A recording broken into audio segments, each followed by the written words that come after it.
እሺ መጣው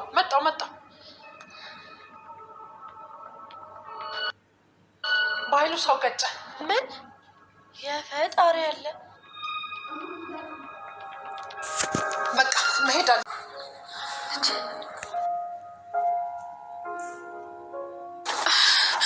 እናቴ ደህና ነሽ? አልጎዱሽም? ትናለኝ እንኳንም ደረስኩብሽ። ቀደሙ ብዬ ፈርቼ ነበር እናቴ። በእኔ ጦስ ነው የሆነ ነገር ሆንሽ ብዬ ተጨንቄ ነበር።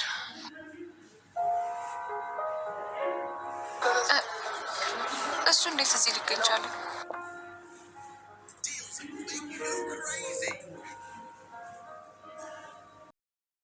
ዳግም ታሪክ ሰራ።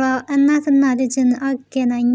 ብሌንና ሰላም ተገናኝተዋል ማለት ነው። የበኃይሉና የሳሚ እቅድ በድጋሜ ከሽፏል፣ አልተሳካም። በዚህም የተነሳ ሳሚ በጣም ተናዶ ይገኛል። አንተ ከሃዲ ካድከኝ አይደለ? እሰራልሃለሁ ባልሰራልክ እያለ ደውሎም እያስፈራራው ይገኛል። ከዚህ በኋላ እናትህን የምታገኝ እንዳይመስልክ፣ ለአንዲት ሴት ብለክ እኔን እንዴት ትከዳኛለህ? ለብሌን ብለህ እያለ እንግዲህ ዛቻውን ቀጥሏል። ሰላም ጤና ይስጥልኝ ውድና የተከበራችሁ የቻናሌ ቤተሰቦች እንዴት አላችሁ? በያላችሁበት ሰላማችሁ ይብዛ። ለዚህ ቻናል አዲስ ከሆናችሁ ሰብስክራይብ፣ ላይክ፣ ሼር እያደረጋችሁ ቤተሰብ ትሆኑ ዘንድ በአክብሮት ጋበዝኩኝ። አደራ የሚለውን ድራማ ቀጣዩን ክፍል ወደ እናንተ ይዤላችሁ መጥቻለሁ። እንግዲህ በመግቢያው ላይ እንደተመለከታችሁት የበኃይሉ ሴራ አሁንም እንደቀጠለ ነው። መኪና ሳይገጭ መኪና ተገጭቷል የሚል ሰበብን ፈልጎ እህቱ ጋር አስደውሏል ማለት ነው። ይሄንን ደግሞ እያደረገበት እንግዲህ ሰላም ሚስጥር እንዳትሰማበት አስቦ ነው ማለት ነው። ብሌን እንግዲህ ቆርጣ ተነስታለች። እናቷን ካገኘች በኋላ ያገታት በኃይሉ እንደሆነ ሰምታለች። ይሄንን በሰማች ጊዜ የሰማሁት ነገር እውነት ነው ወይ? በኃይሉ ነው ወይ እናቴን ያሳገተው? ምን ፈልጎ ነው ከኛ? በማለት እንግዲህ በጣም ተናዳ እሰራለታለሁ ባልሰራለት በማለት ነው ከቤት የወጣችው። እንግዲህ ቢሮ ሄዳ በድፍረት ጀግኒት ይመቻት ማለት ነው። ጠረጴዛውን ነበረ በእጇ የመታችው። የእውነት በጣም ነው ያስደሰተችኝና አንዳንዴ ሴት ልጅ ዝምታዋን ስትሰብር ለእናቷ ወግና እንደ ወንድ ደፋር ሆና ስትናገር ከምንም በላይ ያስደስታልና ብሌን ያደረገችው ያንን ነው ማለት ነው። አቶ በኃይሉ እናቴን ለምንድን ነው ያገትካት? ከእናቴ ምን ፈልገህ ነው? በማለት እንግዲህ በጣም ሆት ሆና ነበረ ስትናገር የነበረው። አረ ብሌን ምን ሆነች ነው? ተረጋጊና ቁጭ በይ እናውራ ነበረ ሲላት የነበረው። በዚህ ጊዜ እንግዲህ ሳሚ በፈገግታ ነበረ ብሌንን ሲመለከታት የነበረው ማለት ነው። የብሌን መቆጣት ሳሚን በጣም አስገርሞታል። ኃይለኝነቷ በጣም አስገርሞታል። ከዚህ በኋላ እናቴ አጠገብ እንዳትደርስ ምን አድርጊ ነው የምትላት? የምትደርስ ከሆነ እናቴን አንድ ነገር አረጋለሁ ብለህ የምታስብ ከሆነ እያንዳንዱን ሚስጥር የደበከውን ቃልን ልጅ ናት ብለህ ከዛ ቤት እንዳስገባች ይህን ሚስጥርህን ለሰላም እያንዳንዱን ነገር እናገራለሁ። አንተ አስመሳይ ሰው ነክ፣ ከሃዲ ነክ በማለት እንግዲህ በኃይሉ ልኩን ነግረዋለች ማለት ነው ሰላም። ይህንን እንግዲህ እናገራለሁ ብላ ወደ ስራ ቦታዋ ነው እየተመለሰችው። እዛ ስትመለስ እንግዲህ እቤት ልታገኛት አልቻለችም ሰላምን። እቤት ያለችው ቃል ነበረች። ያው ቃልና በኃይሉ እቤት ያለውን ወሬ ቃል ለሱ ታመላልሳለች። በኃይሉ ደግሞ ከሱ ጋር ያሉትን ጉዳዮች ደውሎ ለሷ ያሳውቃል። ደውሎ እንግዲህ ሰላምን ብሌን ሁሉንም ነገር ለሰላም እናገራለሁ ብላ ወደ ቤት እየመጣች ነው። የሆነ ነገር አድርጊ እንዳትናገር አስቆሚያት ነበረ ያለው። እቤት ስትገባ እንግዲህ ብትፈልጋ ሰላምን ልታገኝ አልቻለችም። ይሄንን ደግሞ ቀድማ ስለሰማች ቃል ብሌን ደህና ነሽ ብላ ተረጋግታ እያወራቻት ነበረ። ዝም ነው መልሷ። ምንም ልትናገር አልፈቀደችም። እትዬ የት ነው ሄደችው ነበር ስትላት የነበረው። ለምን ፈለግሻት? የለችም ስትላትም እንግዲህ ፈልጊያት ነው ብላ ስልኳን አንስታ ነው የደወለችው። ስትደውል እንግዲህ ስልኳን ለመቀበል ሞክራ ነበረ ቃል ግን አልተሳካላትም። ብሌን ዝምታዋን ሰብራለች። ስልኬን አንጪ ልቀቂ ብላ የተቀበለቻት መንጭቃ እንደ ድሮ እንደምትፈራት ያው ድሮም ፈርታት ሳይሆን ሰራተኛ ስለሆነች ያሰሪ ልጅ ናት ብላ ስለምታስብ ነበረ የምታከብራት ማለት ነው። አንዳንዴ አላማ ሲኖራችሁ ያው ዝቅ ብላችሁ ሰዎች ሲናገሯችሁም ያንን አላማችሁን ለማሳካት ዝም ትላላችሁ። ቃል ስትናገራት፣ ስታንቋሽሻት፣ አንቺ ገረድ ብዙ ነገር ስትላት ዝም ያለችው አላማ ስላላት ነው ብሌን። አላማዋ ደግሞ እናቷን ማገዝ፣ እናቷን መርዳት፣ ዋጋ ከፍላ ያሳደገቻትን እናቷን ማሳረፍ ስለሆነ ለዛ ብላ ቃል መጥፎ ነገር ስትናገራት ዝም ነበረ ከዚህ በፊት ስትል የነበረው። አሁን ላይ ግን ስልኬን አንጪ ብላ የተቀበለቻት። እናቴ ጋር ለምን ትደውያለሽ? ከእናቴ ምን ፈልገሽ ነበረ ስትል የነበረው ቃል። አታስመሲ አንቺ አስመሳይ ውሸታም፣ እትዬ እናትሽ አይደለችም። ሁሉንም ነገር ያልሰማው መስሎሻል እንዴ? አስመሳይ ብላ ነው ስትሳደብ የነበረው። እና ከዛ ቁጭ ነው ያለችው። ደውላ እንግዲህ የሰላም ስልክ ሰርቶላት እትዬ በአስቸኳይ እፈልግሻለሁ፣ የምነግርሽ ነገር አለ፣ ወደ ቤት እንድትመጪ እፈልጋለሁ ብላ ቁጭ ነው ያለችው። ቁጭ ብላ እንግዲህ በውስጧ ብሌን እየተብሰለሰለችም እያለቀሰችም ነበረ። በቃ ይሄንን የማደርገው ለእናቴ ስል ነው፣ ብዙ ነገርን ችያለሁ። አሁን ግን በማይመጣው ነገር ነው የመጡብኝ። በእናቴ ስለመጡ ላጋለጣቸው ይገባል፣ ዝም ማለት የለብኝም ነበር ያለችው። እንግዲህ ሰላም እቤት ስትመጣ ቃል ግራ በመጋባት ብሌንን ላስቆማት አልቻልኩኝም ብላ በኃይሉ ጋር እንግዲህ ቴክስት አድርጋለች። የሆነ ነገር አድርግ፣ ለሰላም ደውላለች ብሌን፣ የሆነ ነገር አድርግና አንተ አስቆማት፣ እኔ ማስቆም አልቻልኩኝም ብላ ለበኃይሉ ቴክስት አድርጋለታለች ማለት ነው። ሰላም እንግዲህ ወዲያው ነው ወደ ቤት የመጣችው። ሰላም ስትመጣ እንግዲህ ቃል ካሁን ተዋረድኩኝ፣ ጉዴ ወጣ በማለት መንቀጥቀጥን ትጀምራለች። ያው ብሌን ስለ ቃል ከተናገረች ቃል ከዛ ቤት ትባረራለች። በሰላምም እንኳን አትባረርም፣ ያበቃላታል። ሰላም አትተዋትም ማለት ነው። እስካሁን ስታጭበረብራት ቆይታ ዝም ልትላት አትችልም። ያንን በማሰብ በጣም ደንግጣ በጣም ፈርታ ቁጭ ብድግ ነበር ስትል የነበረው ማለት ነው።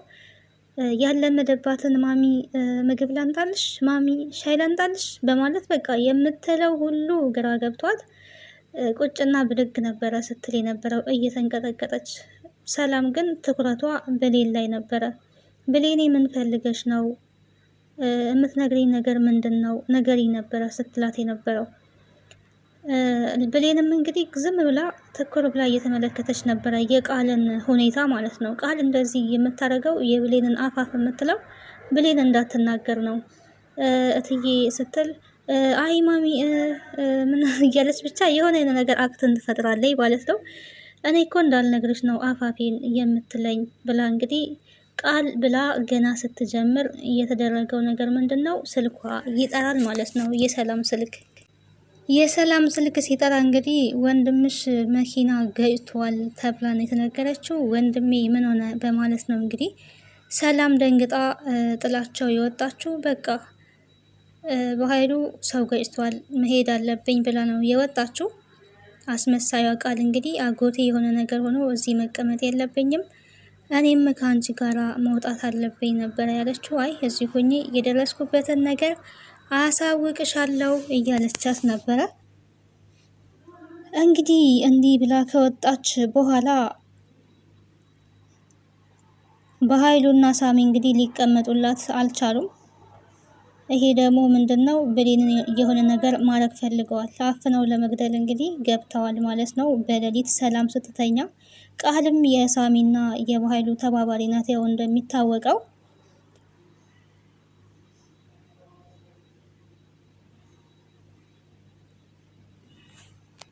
ሰላም በተኛችበት እንግዲህ ብሌንም ተኝታ ባለችበት ሌሊት ጠብቀው በርን ከፍተው ወደ ክላሷ አምርታለች ማለት ነው። ክላስ ሲገቡ እንግዲህ በኃይሉ እፍና አድርጎ ይዟታል ብሌንን።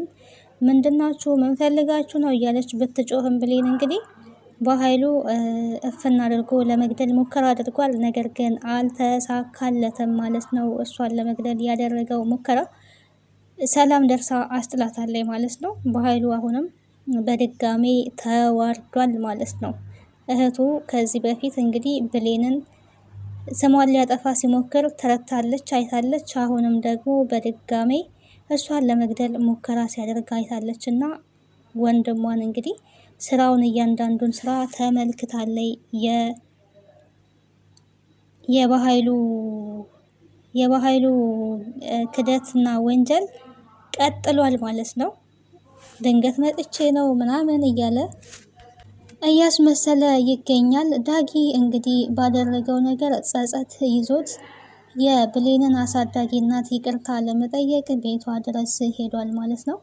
እሱም ለምን መጣክ ነው ያለችው። እቤት ስታየው ገና ለምን መጣክ? ምን ፈልገ መጣክ? ደግሞ አሁንም በድጋሚ ልታፍነኝ ነው? አንተ ካዲ አስመሳይ ነክ፣ ምን ፈልገ መጣ ብላ እንግዲህ ሽንኩርት እየከተፈች ነበረና ቢላ ይዛ ነበረ ተነስታ ስትል የነበረው ስትናገረው የነበረው እባክዎትን አዳምጦኝ ይቅርታ ያድርጉልኝ። እስካሁን ለሆነው ነገር በጣም ይቅርታ። ለእርሶ አስቤ ለእርሶ ፈልጌ ነው ይሄንን እያደረግኩት። የብሌን እናት፣ እኔ ብሌንን ለመጠበቅ እርሶን ከሞት ለመታደግ ነው እንደዚህ ያደረግኩት። እርሶን ያገትኩት እንገላቸዋለን ስለተባልኩኝ ለዛ አስቤ ነው እንጂ እኔ ለዛ አይደለም በማለት እንግዲህ እግሯ ስር ወድቆ የብሌንን አሳዳጊ እናት ዳግም ይቅርታ ጠይቋል ማለት ነው። እሷም እንግዲህ ተነሳ በቃ ልጄ ይቅር ብያለሁ ነው ያለችው። እኔ የእነሱ ተባባሪ አይደለሁኝም። እኔንም እናቴን በእነሱ ምክንያት እናቴን አጥቻለሁ እና የእነሱ ተባባሪ አይደለሁም። እርሶ የሆነ ነገር ሆነው ብሌን ስታዘን ስታለቅስ ማየት አልፈልግም። ለዛ ነው ያለውና ይቅርታ አድርጋለታለች ገነት።